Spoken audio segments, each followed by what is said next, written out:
রব্বে কারীম বলেন, তোরা কি মনে করছো আমি তোদেরকে অনর্থক বানাইছি? না বান্দা, না, অনর্থক বানাই নাই। কেন বানাইছি? ওয়ামা খালাকাতুল জিন্না ওয়াল ইনসা ইল্লা লিয়াবুদুন। আমি আল্লাহ মানব আর দানব দুইটা জাতিরে বানাইলাম শুধুমাত্র কেবলমাত্র আমি আল্লাহর গোলামির জন্য। বলুন তো দেখি কেন বানাইছে? গোলামির জন্য। আপনারা কি আমার কথা শুনতেছেন? মাইকের আওয়াজ কি যায়? এরা মরা মানুষের মতো বইরেছেন কেন? আমি কি কোনো গুরুস্থানে বসেছেন আমারে? তাহলে হা না কুস্তি কর না, আমার কথা কি শুনেন? তাহলে আল্লাহর রাস্তায় মুখটা লড়ান। এইভাবে যে বুবার মতো বসে রয়েছেন, আমি মনে করি আমার কথা বুঝেন না, তাই আরেকটা কথা বলার আগ্রহ বাড়ে না। আপনারা আমার আগ্রহ বাড়াইতে, মুর্দার মতো বৈশা থাকলে হবে না। বলুন আল্লাহ কি আমরা অনর্থক বানাইছে? কেন বানাইছে? ইবাদতের জন্য বানাইছে। বলুন তো আমরা যারা এখানে বৈশা রয়েছি 24টা ঘন্টা সময় কিন্তু রাইতে দিন আমরা দিছে। কয় ঘন্টা? রাইতে দিনে 24 ঘন্টা সময় দিল। জবাব দেন আমারে, আমার মালিকরে আমরা ডেলি কয় ঘন্টা সময় দেই? এমন হিসাব আছে যে 1 মিনিটও দেয় না। ঠিক না বেটি? আল্লাহ কয় সময়ের হিসাব আমি নিব। প্রতিটা সময়ের পাই পাই করে হিসাব নিব। আমার দেওয়া সময় আমারে দিলি না, মন গড়া জীবন কাটাইলি, আমারে একবারও সময় দিলি না। আমি কি মনে করছি এমনি ছাইরা দিব? আল্লাহ কি কেউরে কোনো সময় ছাইরা দেয়? সার দেয় রে, কিন্তু ছাইরা দেয় না। আল্লাহ বলে, বান্দা শুন, আমার দয়া মায়া শুধু দেখছস রে, আমার শুধু খালি দয়া মায়াটা দেখছস। আমি আল্লাহর আযাব আর গজব বান্দা দেখছস নাই। দুনিয়ার জমিন আল্লাহর নাম হলো রহমান। বলেন দুনিয়াতে আল্লাহর নাম কি? রহমান অর্থ হলো মায়া দয়া বেশি, এই জন্য দুনিয়ায় এই নামের প্রভাব বেশি। রহমান মায়া দয়া বেশি হওয়ার জন্য আকাম কোকামের পিএইচডি করলেও আমার মালিক আসার দিয়া মারে না। যেই পরিমাণ আকাম কোকামের পিএইচডি আমরা করি,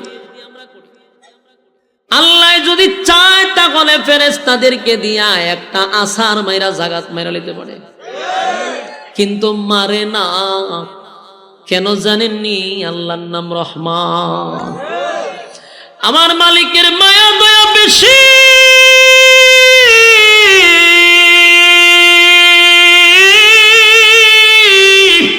মায়া দয়া বেশি গো। আল্লাহ কয় আমার মায়া দয়ায় আমি তোরে মারতে পারি না। ফেরেশতা আসে আমাদেরকে মারার জন্য। যখনই কেউ জেনা করে, যখনই কেউ সুদে লাগে, যখনই কেউ বোতল টানে, যখনই কেউ বেপরদায় চলে, গজবের ফেরেশতা আসে রে তারে মারার জন্য, কিন্তু আল্লাহর মায়া দয়ায় মারতে দেয় না। আল্লাহ বলে আমার মায়া দয়া বেশি, কিন্তু বান্দারে মায়া দয়া বেশি কথা ঠিক, কিন্তু দুনিয়ায় আমার মায়া দয়া বেশি সবার জন্য। আস্তিকের জন্য মায়া, নাস্তিকের জন্য মায়া, আল্লাহ মানলেও মায়া, আল্লাহ না মানলেও মায়া। কিন্তু এই মায়া কিন্তু পরকালে সবার জন্য হবে না। পরকালে আল্লাহর নাম রহিম। আল্লাহ কয় পরকালে শুধু মুমিনের জন্য আমার মায়া দয়া থাকবে, কোন নাফরমানের জন্য আমার মায়া দয়া থাকবে না। দুনিয়াতে মায়া দয়া পাইয়া যেমনে মনে চায় এমনে চলছ, হাসরের মাঠে আল্লাহ কিন্তু কোন নাফরমানের জন্য মায়া দেখাবে না। কথা কি ক্লিয়ার? আল্লাহ বলেন দুনিয়ার জমিনে আমার মায়া দয়া তোরে বাঁচায়া দেয়, কিন্তু পরকালে শুধু মুমিনের জন্য আমার মায়া মহব্বত, নাফরমানের জন্য আমার মায়া থাকবে না। এই জন্য আপনাদেরকে বলি, আমার আল্লাহ বলেন তোরা কি মনে করছো আমি তোদেরকে ছেড়ে দিব? না না, ইন্না জাহান্নামা কানাত মিরসাদা। নিশ্চয় তোদের জন্য অপেক্ষায় আছে জাহান্নাম, লিত্তাগিনা মাআবা, সীমা লঙ্ঘন যারা করছ তাদের জন্য জাহান্নাম, লাবিসিনা ফিহা আহকাবা, যুগের পর যুগ সেখানে অবস্থান করবি। লাবিসিনা ফিহা আহকাবা লা ইয়াযুকুনা ফিহা বারদাও ওয়ালা শারাবা। এ যুবক ভাইরা, সীমা লঙ্ঘন যারা করলো যুগের পর যুগ জাহান্নামের ভিতরে থাকবে রে। আর সেখানে থাকার পরে মানুষগুলি এমন ভাবে চিৎকার মারবে পানির পিপাসার কারণে, কলিজা পাটা পিপাসা লাগবে। হাজার হাজার বছর হাসরের মাঠে থাকার পরে জাহান্নামের ভিতরে ঢোকার পরে প্রচন্ড গরমে আর আগুনে পোড়ার কারণে পিপাসার মাত্রা বেড়ে যাবে। আল্লাহর দরবারে পানি পানি পানি পানি বলে চিৎকার দিবে রে। একদিন দুই দিন নয়, কিতাবে লেখছে 1000 বছর পর্যন্ত বলবে আল্লাহ পানি দেন পানি দেন পানি দেন পানি দেন। আল্লাহ কয় বান্দারে 1000 বছর পানির জন্য চিৎকার দিবি, একবারও আমি তোর দিকে তাকাবো না। আল্লাহ ফেরেশতাদেরকে বলবে নাফরমানটা আমার কাছে কি চায়? ফেরেশতারা বলবে মালিক আপনার নাফরমান পানি চায় পানি চায়।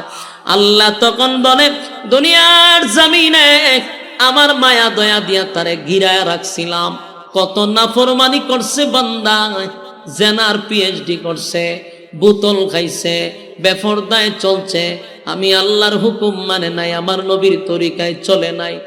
তারপরেও বান্দা যখন পানি পান করতে চাইছে, টিউবওয়েলের পানি নাফরমানের জন্য ঠান্ডা করে দিছি। আল্লাহ বলেন বান্দা শুন, দুনিয়ার জমিনে এই যে শীতের সময় এখন পানি টিউবওয়েলের হয় গরম, গরমের সময় তো পানি গরম হওয়ার কথা, কিন্তু আল্লাহ গরমের সময় পানি ঠান্ডা করে দেয়। ঠান্ডার সময় তোরে পানি ঠান্ডা হওয়ার কথা, টিউবওয়েলের পানি গরম করে দেয়। আল্লাহ কয় এত নাফরমানি করার পরেও আমি তো জন্য পানির ব্যবস্থা করছি, মিষ্টি পানির ব্যবস্থা, ঠান্ডা চাষ ঠান্ডা পানির ব্যবস্থা করছি। এরপর আমি আল্লাহর গোলামি করলি না, 24টা ঘন্টার ভিতরে 1টা ঘন্টা আমারে দিলি না, আমারে দিলি না, আমারে দিলি না। মন গড়া জিন্দেগি চালাইলি, যেমনে মনে চাই এমনে চললি। হায় রে বান্দা, একবারও চিন্তা করলি না আমি তোরে সীমা রেখার ভিতরে রাখছি, সময় কিন্তু বান্দা দিয়া দিছি। এত সময়ের ভিতরে আমি আল্লাহ তোরে পরীক্ষার হল থেকে বাহির করে দিব, এরপরও তুই মন গড়া চললি। যুবক ভাই, পরীক্ষার হলে পরীক্ষা দিতে আসছি, সময় শেষ, 1টা সেকেন্ডও হলে থাকতে দিবে না। এমনকি প্রতিদিন মালাকুল মউত আজরাইল আমার সঙ্গে আপনার সঙ্গে কমপক্ষে 5 বার দেখা করে। হয় বা কমপক্ষে 5 বার। কেন আসে জানেন? আপনার সঙ্গে ছবি মিলায়, আপনার চেহারা আর ছবি মিলায়া দেখে টাইম হইছে নি, আবার চলে যায়।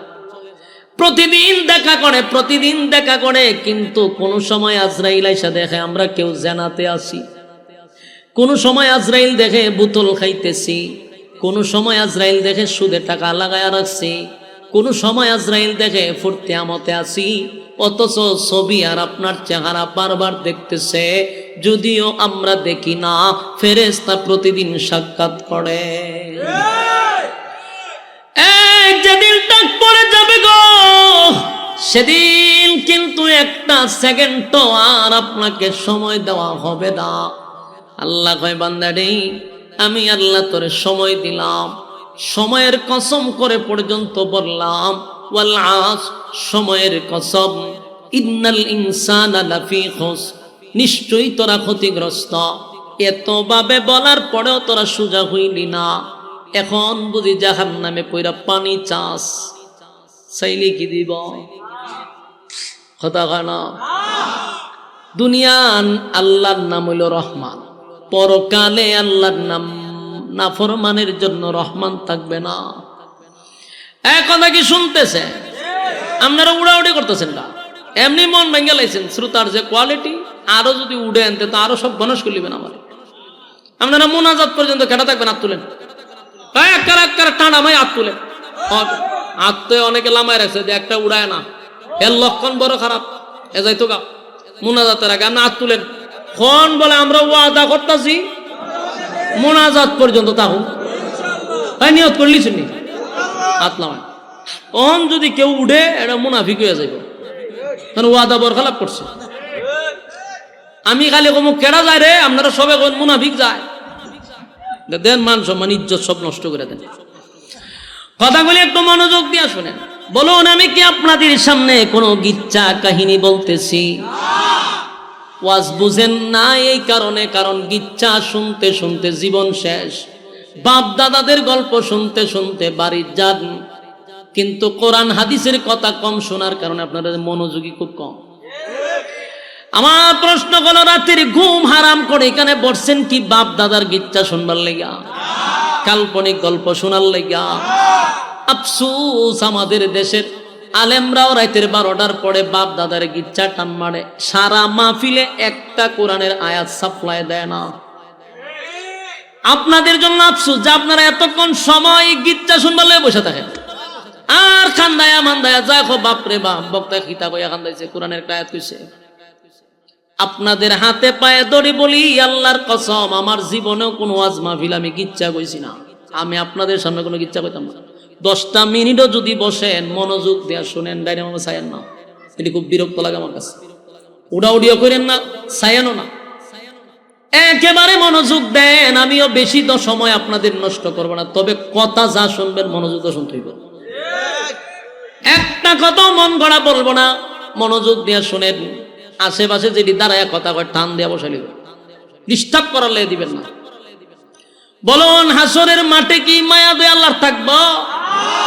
এখন যেমন নাফরমানি করলো ভানি খাওয়ায়, আল্লাহ বলে আমার নাম রহমান, এটা হলো দুনিয়া। পরকালে আল্লাহ শুধু মুমিনের জন্য মায়া দয়া থাকবে, কোন নাফরমানের জন্য মায়া দয়া থাকবে না। তো মানুষ যখন জাহান্নামে যাবে আর বলবে আল্লাহ একটু পানি দেন, কলিজা ফেটে যায়। একটা দুইটা দিন নয় গো, 1000 বছর শুধু পানি পানি পানি পানি বলে চিৎকার দিবে। আল্লাহ কোনো জবাব দেয় না, জবাব দেয় না রে। 1000 বছর পরে আল্লাহ বলবে ফেরেশতারা রে, নাফরমানটা কি চায়? ফেরেশতারা কয় আল্লাহ 1000 বছর ধরে খালি একটাই কয় পানি দিতেন। আল্লাহ কয় নাফরমানে পানি চায়, পানি চায়, ইল্লা হামিমা ওয়া গাসসাকা। আল্লাহ বলেন পানি দে, পানি দে, পানি দে, ইল্লা হামিমা ওয়া গাসসাকা। এমন একটা পানি সেদিন আপনি আমাকে দেওয়া হবে, যেই পানিটা ইল্লা হামিমা ওয়া গাসসাকা, আমাদের শরীরের রক্ত পুজ বিষাক্ত পানিগুলা আগুনে পুড়ে পড়ে যে শরীর থেকে পুজ বাহির হইছে, এই পুজগুলা জাহান্নামের নিচে টকবক টকবক আগুনে করতে থাকবে। এই পানিগুলা লোহার পেয়ালায় লইয়া আল্লাহ বলবে দে নাফরমানরে পানি পান করায়া দে। নাফরমানে 1000 বছর পানির জন্য পিপাসা, সেদিন ঠান্ডা পানি না গরম পানি একবারও তার দেখার সময় নাই। যেই মাত্র পানি দিল রে, পানিটা পান করার সাথে সাথে দুনিয়ার গরম পানি না, এটা জাহান্নামের আগুনের গরম। এই পানিটা যখন তার মুখের ভিতরে নিল পান করার জন্য, জিহ্বা সহ গলা সহ ভিতরের নারী বুড়ি যা আছে সব গলে গলে গলে গলে পায়খানার রাস্তায় বাহিরে হয়ে যাবে। জাহান্নামীর একটা চিৎকার দিয়ে বলবে মালিক,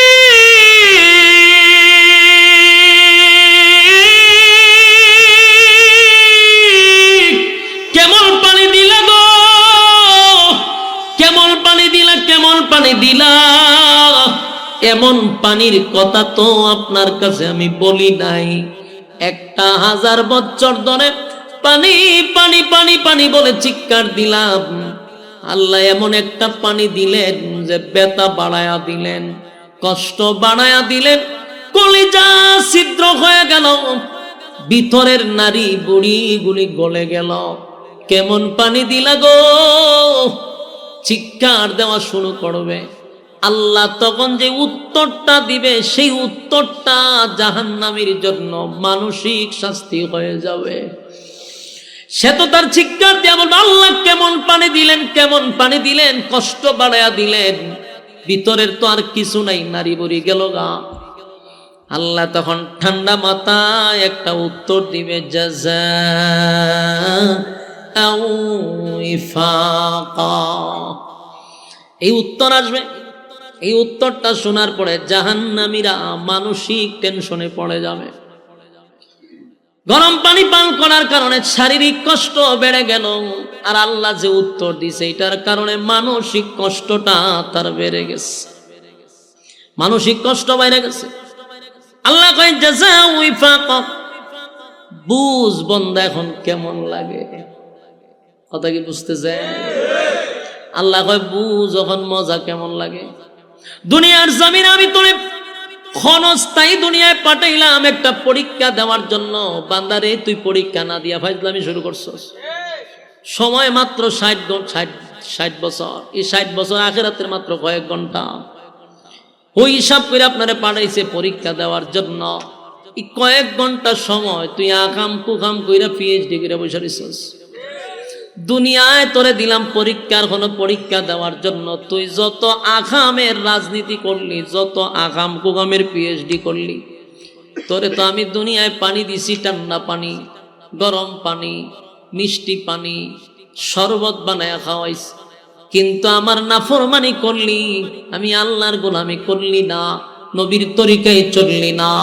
আজকে আমার কাছে এসে পানি চাস, বান্দারে বহু পানি দুনিয়ায় পান করাইছি, আমার গোলামি করস নাই। আজকে এখানে আসছ, নে বিষাক্ত পানি আর রক্ত আর পুষ পান কর। নারী বুড়ি সব পায়খানার রাস্তায় বাহির হয়ে গেছে। আল্লাহ কয় এখন বুঝো মজা কেমন লাগে। ভয়াবহ একটা পরিস্থিতি হবে গো,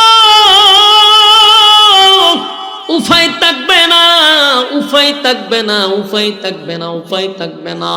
মুরব্বী বাবাদেরকে বলি, বিশেষ করে যুবক ভাইদেরকে বলি, ওয়াজ মাহফিলে আমরা আসি সাধারণত দিলটারে নরম করার জন্য, জীবনের সব গুনার উপরে লজ্জিত হইয়া দিনই কথা শুই না বাড়িতে যাওয়ার কথা। আজ ওয়াজ মাহফিলে এগুলা চলে না। এখন অধিকাংশ মাহফিলে বক্তায় 8-10টা গানই গায়। মানুষের দিল মরে গেছে। জাহান্নামের বয়ান শোনানোর কথা ছিল, জান্নাতের বয়ান শোনানোর কথা ছিল, নামাজের কথা বলার দরকার ছিল, সুদের বিরুদ্ধে বলার দরকার ছিল, ঘুষের বিরুদ্ধে কথা বলার দরকার ছিল, মানুষ গুনার থেকে ফিরে আসার কথা ছিল। এখন এই গুনাহ চলে না, এখন চলে বাপ দাদার ইচ্ছা। কাল্পনিক যত কাল্পনিক গল্প, ছড়ি বইয়ের গল্প এখন ওয়াজ মাহফিলে চলে। এর দ্বারায় মানুষের দিলের কোনো পরিবর্তন হয় না, মানুষের দিলটাও নরম হয় না। যাওয়ার সময় একবারও নিজের গুনার উপরে লজ্জিত হয় না। যুবক হাতে পায়ে ধরে বলি, দিলের কান লাগায় শুনেন, আগামী কালকে চাইলেও আপনি মাহফিলে আসতে পারবেন না, এখানে বসতেও পারবেন না। এটা আপনি আমার জীবনের শেষ মাহফিল হতে পারে রে, এখানেই না, আগামী 1 বছর পরে মাহফিল হবে। 1 বছরে আমি থাকবো না, আপনি থাকবেন, কোনো গ্যারান্টি আছে? আর এখনো যদি বাড়িতে যান, গিয়া সাথে সাথে ঘুমাবেন না, সেটাও জানি, মোবাইলে টিপতে টিপতে ফজর পর্যন্ত। তাহলে এখানে বৈশা যদি আমার জীবনের সব গুনার উপরে লজ্জিত হইয়া, জীবনের কৃতকর্মের উপরে মাপ ছায়া আল্লাহর দরবারে তওবা করে বাড়ি যাই, তাহলে জীবন পরিবর্তন হওয়ার সম্ভাবনা আছে না নাই? আমার যুবক ভাইয়েরা, আমি একটা মেসেজই আপনাদেরকে দিয়ে যাব। এটা হলো আমার আয়াতের শুরু অংশ। ইন্নাল্লাযীনা আমানু ওয়া আমিলুস সালিহাতি কানাত লাহুম জান্নাতুল ফিরদাউসি নুজুলা।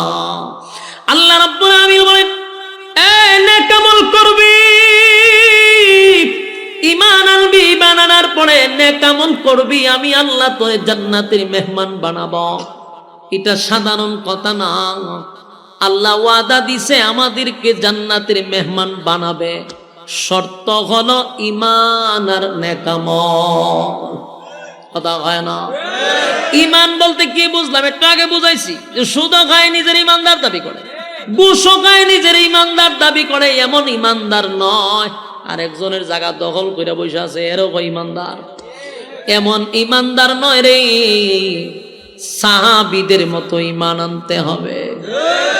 সাহাবায়ে কেরাম ঈমানের উপরে অটল থাকছে, ঈমানের পরীক্ষায় তারা উত্তীর্ণ হয়েছে, তাই তো জান্নাতি সার্টিফিকেট দুনিয়াতে পাওয়া লইছে। সুবহানাল্লাহ, দুনিয়াতে জান্নাতের সার্টিফিকেট পাইছে।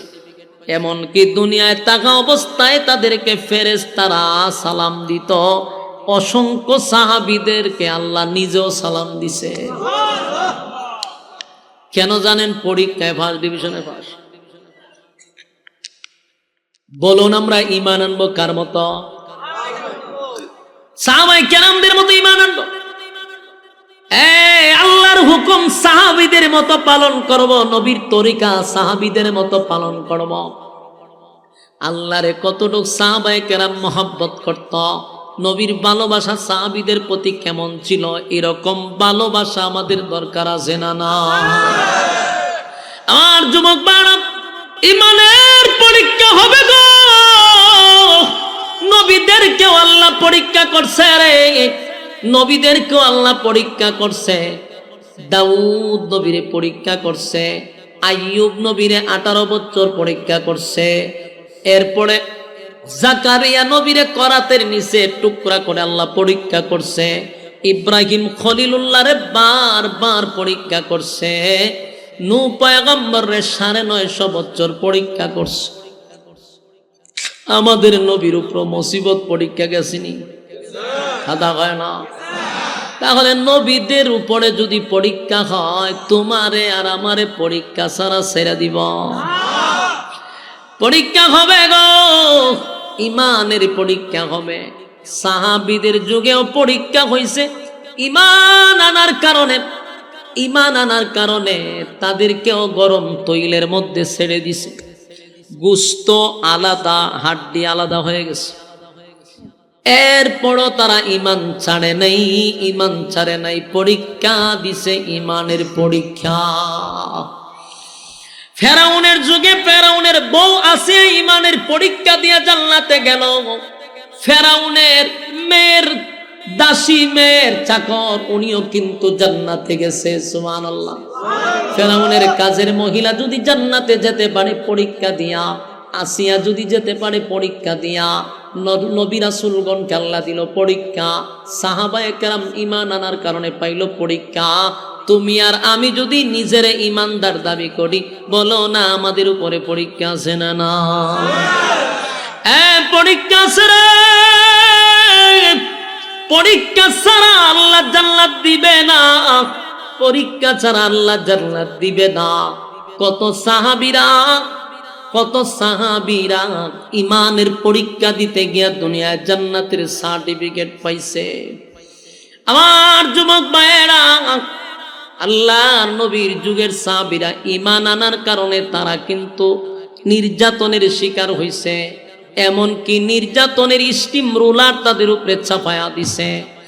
এমনকি নির্যাতনের কারণে আমার মালিক অসংখ্য আয়াত নাজিল করে তাদেরকে সান্ত্বনাও দিছে। এত নির্যাতন সহ্য করছে শুধু ঈমান রক্ষার্থে। হযরত বেলাল হাবশী ঈমান আনছে অপরাধ একটাই, জিহ্বা পর্যন্ত পেরাক মারা হইছে। নাউজুবিল্লাহ। জিহ্বাটারে টান দিয়া পেরাক মারছে, পেরাক জানে আল্লাহ আল্লাহ না বলতে পারে। হযরত খাব্বাব রাদিয়াল্লাহু তাআলা আনহু কালো একজন সাহাবী, বেলালও ছিল কালো সাহাবী। এই কয়েকটা কালো আছে আল্লাহর কাছে তাদের বড় দাম। লুকমানে হাকিম একজন কালো, খাব্বাব রাদিয়াল্লাহু তাআলা উনিও কালো, বেলাল উনিও ছিলেন কালো, কিন্তু এদের দাম আল্লাহর কাছে অনেক বেশি। খাব্বাব রাদিয়াল্লাহু তাআলা কালেমা পড়ার কারণে ওনার পিছন দিক দিয়া কোনো গোশত ছিল না। গরম গরম গরম কয়লার মধ্যে ওনারে শোয়া রাখত, শরীরের গোশত খসে খসে জমিনে পড়ে যেত। শুধু একবার কালেমা চারার জন্য এত নির্মম নির্যাতন। এরপরও বলছে এক আল্লাহ সুবহানাল্লাহ। হযরত বেলালের গলার মধ্যে রশি লাগাইয়া মদিনার অলিতে গলিতে টেনে টেনে নিয়ে গেল। কালো বিলালটা যেন লাল হয়ে গেছে। একটাই অপরাধ রে, কালেমা পড়ছে। কত নির্যাতন, কত নির্যাতন, কিন্তু জবান দিয়া বলছে এক আল্লাহ। ফেরাউনের বউ পর্যন্ত এই পরীক্ষায় উত্তীর্ণ হইল। ফেরাউন ছিল, নাম ছিল পেরাক ফেরাউন। কি ফেরাউন? আসিয়া যখন কালেমা চারে না, মুসার আল্লাহর উপরে ঈমান আনছে। ফেরাউন না কয় আমি তুই খোদা, আমার উপরে আবার কেউ খোদা আছে নাকি? আসিয়া রে তুমি কি আমারে খোদা মানো না? আসিয়া কয় কোন অ্যাঙ্গেলে তুই খোদা না, তুই হইলি একটা দুশমন এবং জালেম ফেরাউন। ফেরাউনের মেজাজ গেছে গরমে। ফেরাউন আসিয়ার উপরে নির্যাতন শুরু করল। অপরাধ একটাই, এক আল্লাহর উপরে ঈমান আনছে। আল্লাহ কয় যখন আসিয়ার ঈমানের জজবা বেড়ে গেছে, আমি আল্লাহ আসিয়ারও ছেড়ে দেই নাই, ঈমানের পরীক্ষা নিয়েই জান্নাত দিছি। ফেরাউন আসিয়ারে যখন মারার জন্য ধরল, ফেরাউন না হামাইন্নারে কয় দোস্ত কি করব? হামানে কয় তোর বউরে আগে উলঙ্গ করে দে। নাউজুবিল্লাহ। আসিয়া ছিল লজ্জা, প্রচন্ড লজ্জা পাইতো উনি। এত শর্মিন্দা মহিলা ছিল। 4 জন মহিলার মধ্যে আসিয়া একজন। গোটা পৃথিবীতে 4 জন মহিলারে আল্লাহ সালাম দিছের মধ্যে আসিয়া। আর 4 জন মহিলা জান্নাতের শ্রেষ্ঠ মহিলার মধ্যে আসিয়া একজন, ফেরাউনের বউ। আল্লাহর নবী জান্নাতে যাদের সঙ্গে বিবাহ হবে এর মধ্যে একজন হলো আসিয়া। সুবহানাল্লাহ। সেই আসিয়ারে উলঙ্গ করার জন্য হামানে বুদ্ধি দিছে। ফেরাউনে আসিয়ারে উলঙ্গ করার জন্য নিয়ে গেছে। আসিয়া আসমানের দিকে তাকায় আল্লাহ, এতগুলা মানুষের সামনে ফেরাউন আমার ইজ্জত নষ্ট করবে আমার স্বামী হইয়া। এতগুলা মানুষের সামনে আমার উলঙ্গ করবে, আল্লাহ আমার ইজ্জতের হেফাজত আপনি করেন। আল্লাহ বলে জিবরাইল আমার আসিয়া আমার কাছে ইজ্জতের ভিক্ষা চায় রে, জান্নাতের পোশাক আমার আসিয়া শরীরে লাগায়া দেয়। ফেরাউন এত নির্যাতন শুরু করলো। আসিয়ার হাতে একটা পেরাক মারছে, কাঠের সঙ্গে লাগায়া দিছে। এইদিকে আর একটা পেরাক মাইরা কাঠের লগে লাগায়া দিছে। 2 পায়ে 2টা পেরাক মারছে। এরপরেও আসিয়া ফেরাউনরে খুদা মানে না। ফেরাউন বারবার বলে বিবি রে এখনো সময় আছে, আমারে খুদা মান ছেড়ে দিব। এবার আসিয়া মুখ টুট লড়াইয়া কি যেন বলে। ফেরাউন আসিয়ার কানের টুটের কাছে গিয়া কান লাগাইছে। লাগায়া দেখে আসিয়া আল্লাহ আল্লাহ বলে ডাকতেছে। ফেরাউনের মেজাজ গেছে গরম হইয়া কয় হামাইন্না রে আমার বউরে উলঙ্গ করলেও কালেমা ছাড়ে না। হামাইন্না বুদ্ধি দিছে, চামড়া গুলি টেনে টেনে ছিঁড়ে ফেলো, তাহলেই যন্ত্রণা সহ্য না করতে পেরে কালেমা পড়বে। চিন্তা করেন, ফেরাউন আসিয়ার শরীরের চামড়া গুলি টেনে টেনে ছিঁড়তেছে। একটা জীবন্ত মানুষের চামড়া তুললে কেমন লাগবে? কিন্তু আসিয়া আসমানের দিকে তাকায় বলে মালিক